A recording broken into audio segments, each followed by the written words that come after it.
Let's smile as well. Keep smiling. Yes. It's an opportunity to serve your nation.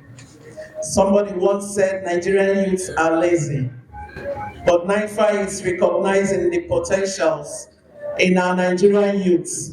So, on this note, I want to thank the organizers and the leadership of NIFA for this opportunity you are giving me to give this address. I won't call this address my thoughts alone.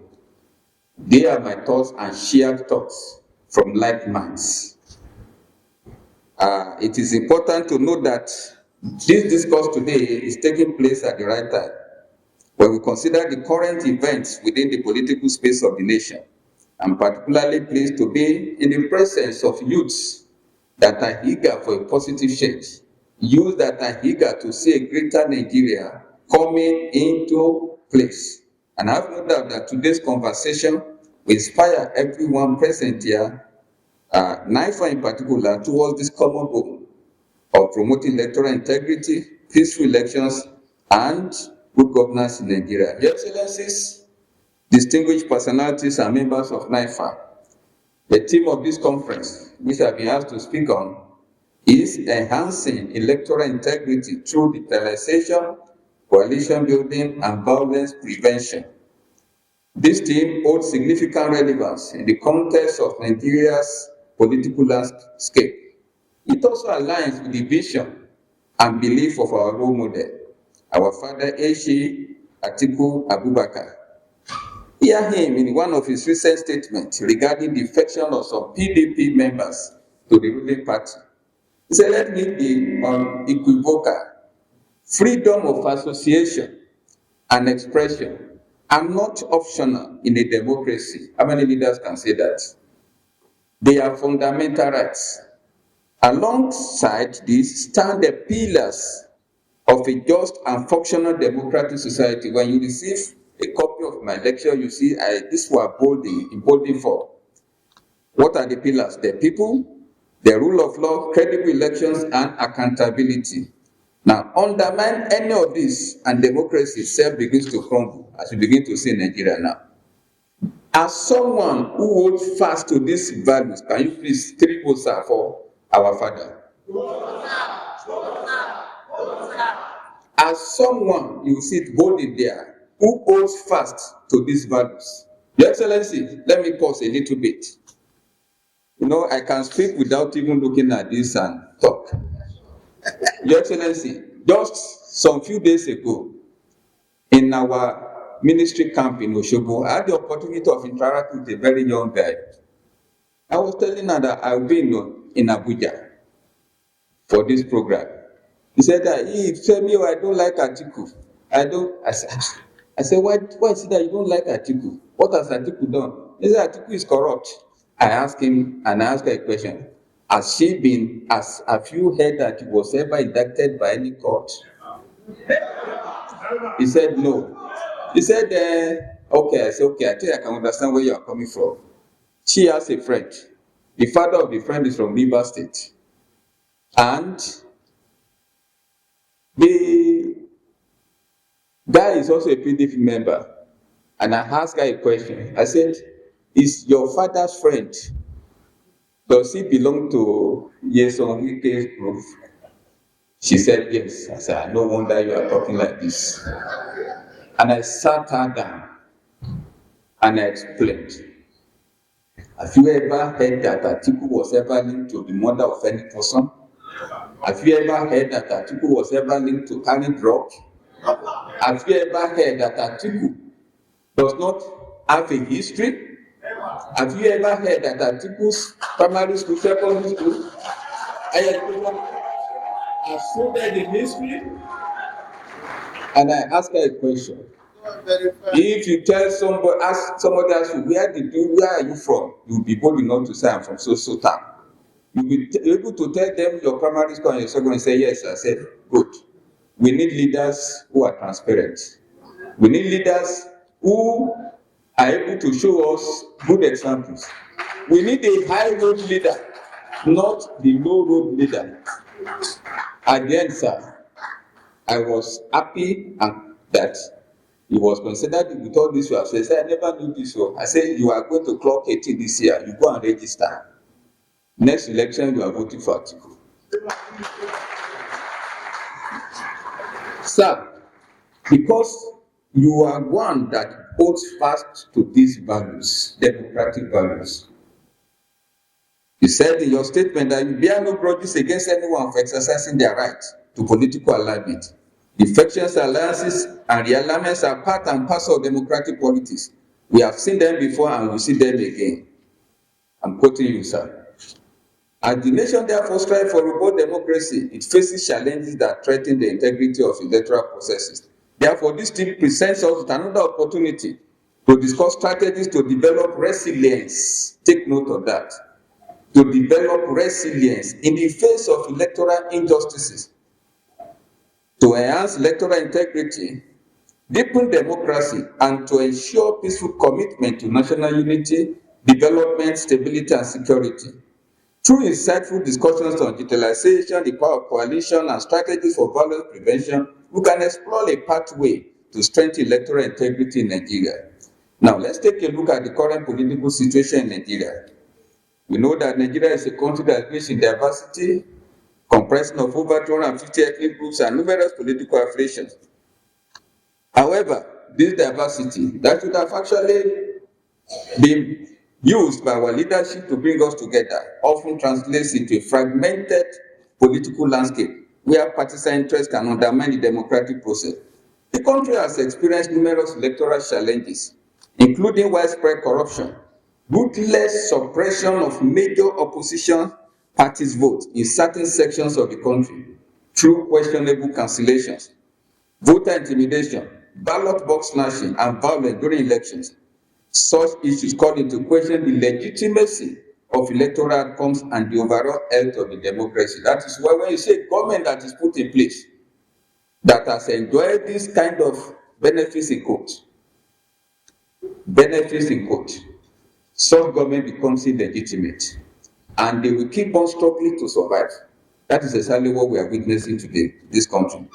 In addition, the country's political landscape is currently experiencing deliberate, intentional, aggressive, and purposive weakening of major opposition parties, consequently pushing them into a state of irrelevance.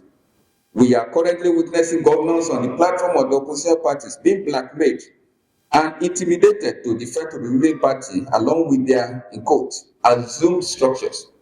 They assume they have the structure, but they don't have the structure. These defections are actually because the victims, in quotes, they are not victims, but I just call them victims, want to protect their integrity in quotes, or that of their godfathers who enthroned them and avoid the wrath of the almighty in quote, EFCC, who have their dossiers. It is obvious that these defections are not sincerely born out of ideological convictions. The rule is, if you join APC today, your sins are forgiven. We have witnessed and still witnessing irrational decisions of some top leaders of an opposition party, precisely my party, PDP, working against the party, and unfortunately without sanction. They have become untouchable semi-gods. And these people, under the guise of discontentment with the outcome of a transparent presidential primary, they started working against the party. Unfortunately, these political miscalculations have bred the loss of trust from the electorate, who are to be guided rightly in exercising their civic responsibility during election. Electorate will therefore need to be properly educated. From IPAC, take listening to that. The electorate will therefore need to be properly educated. That's our responsibility now as youth. And enlightened, I'll just give you an example of enlightening a young girl who will soon become a voter.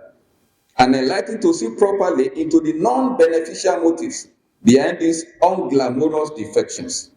Considering the scenario alerted above, major opposition parties today are beset with the crisis of confidence, fractionalization at all levels of their structure, sponsored and unending legal tussles serving to weaken the parties further, inherent nature, culture of impunity, helpless national working committees, intentionally made ineffective reconciliatory mechanisms, etc. Both the voice of Jacob and the hand of Esau in these circumstances belong to the ruling party, whose main goal is to maintain control and silence opposition. These political warlords are continuously embarked on achieving this ignoble role, and one clear area to master and take control is the electoral process. It has become Operation Grab It by all means. If you are dissatisfied with the outcome, go to court, knowing fully that the compromised judicial institution has largely lost the trust of the electorate. I love a place in the Bible that I usually read. The evil man. You don't just face the evil man. You send the wicked messenger to the evil man. In Yoruba, it says, Omoyele Sowore. When you see an evil man, if you want to comfort an evil man, you also send the wicked messenger to the evil man. God will help us to decode that. Electoral injustices are extensively enthroned political leaders that have no serious plan for the nation's development. A good number are bereft of what good governance is all about. Hence, the nation's woes have become compounded, such as evident within the socio-economic and political landscape under this present ruling party. Issues of, I want you to take note of the first letter in each of these words, and then you will know what it means. If I tell you the acronym of my name, you know what it means. But take note of the first words. Number one, issues of terrorism. Number two, insecurity, impunity, incompetence, indiscipline, institutional decay and capture. Number three, nepotism. Number four, underdevelopment, bad policies, undemocratic tendencies are clearly evident within the TINUBU administration. Also, take note of this, abuse of power, that is arrogance and obsession for power. You could imagine a man who rose to the platform of relevance by portraying democratic. Nigeria, therefore, current challenges, therefore, demand competence and leadership. Capacity to confront them. We need someone with vision and right knowledge, a high road leader to fix Nigeria's fundamental issues. This is why we keep calling on our father, our leader and our father, Atiku Abubakar in Naifa. Atiku is a voice that cannot be silenced. Those who are close to me will realize that severally for more than 2 years, when we are talking about PDP in the Ekiti state, I tell them, I say, look, we are going to win election. I say, look, don't disturb yourself. Look at what is happening at the national. Until the leaders are able to queue behind one man, who is the only one that can take us to that promise like Atiku Abubakar. I said, nothing will happen. We are going to bring them in. And other concerned Nigeria, let us resolve not to succumb. Naifa, we must not succumb to intimidation coming from the government machinery. Our revered national leader, Baba Obasanjo, was recently alleged to have said 2027 election is unwinnable without alliance. I didn't want to mention the other side. Declaring TINUBU's grip on power unshakable without war. This implies individual candidature without alliance does not stand a chance of defeating the incumbent in 2027. That is a fact. This assertion is indicative of the well-entrenched undemocratic tendencies of the ruling party and the extent to which they can go on to hold on to power. Key institutions have been compromised to ensure continuity of second term of this government. 2023 episodes of fragmentation among the major presidential officials should thus be discouraged. 2023 episodes of fragmentation among major presidential officials should thus be discouraged. Therefore, to ensure successful coalition building, the following factors should be noted. Number one, this is for us as NIFA. Adoption of a neighbor-to-neighbor and house-to-house campaign strategies to educate the electorate on the need for massive voter participation. Two, building a strong foundation, this is for our fathers now, of loyal, sincere, and dedicated members early enough, sir, to foster a sense of unity and purpose among like-minded. Avoidance of culture of impunity, evidence in imposition and godfather syndrome at all levels. Extensive youth engagement, young, dynamic, creative, resilient, and visionary people must be placed at the center of the agenda. 5. Leaders of the movement must be driven by common purpose, ideology, and love for the nation. Number 6, proper scrutiny, sir, to expose opportunists swarming around our leaders and masquerading as the leaders' persons. Men and women of integrity driven by purpose, patriotism, nationalism, and conviction are needed in the forefront. Full representation in every polling unit across the nation. NIFA, you must have membership in every polling unit. Strategic political planning, taking far beyond social media activism, exploring opportunities for inclusiveness and expansion brought up by some form of silent uprisings in certain sections of the country. Then be wary of infiltration. The devil in the Bible has no new method. The dragon remains the dragon. His old method, you keep on using it, cannot change the pattern. So let us beware of what? Infiltration. A philosopher once said, if you tried and failed, you will have temporary regret. But if you fail to try, you will have permanent regret. We are not going to be tired of trying. We'll keep on trying. And violence prevention is very obvious to all that violence prevention is actually a key factor in electoral integrity. When we're able to prevent violence, that is where you can be sure that the electoral process can go seamlessly. Through violence, rigging, ballot stuffing, and manipulations take place. There is a need for pre-election security measures. There is a need to promote peaceful campaigns. A need for conflict resolution frameworks, timely announcement of resources, and I said, putting in place electoral reforms immediately and now, pushing for it now, not after the rigging has taken place. For example, direct transmission of resources and polling units to curb prevalent dubious coalitions at higher levels.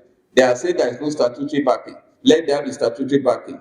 A statutory requirement to back that electronic transmission of resources. Conclusion. Enhancing electoral integrity in Nigeria through digitization, coalition building, and violence prevention is an essential step towards strengthening democracy.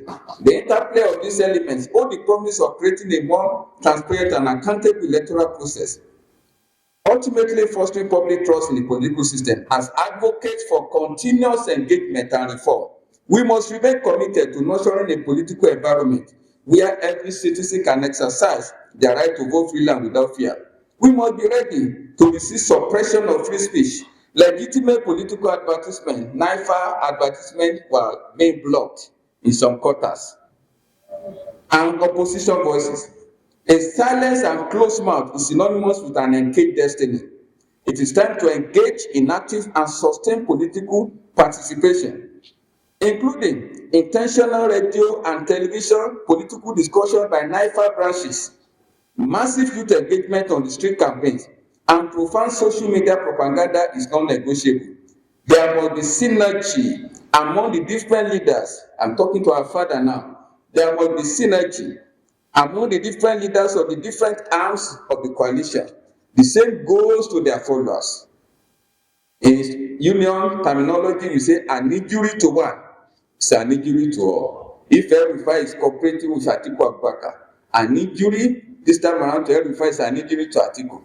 An injury to Atiku is an injury to El-Rufai. And we followers must have this understanding. By joining hands in this collective effort, we can pave the way for future generations to enjoy a robust democratic experience in Nigeria. Thank you very much for listening. God bless you.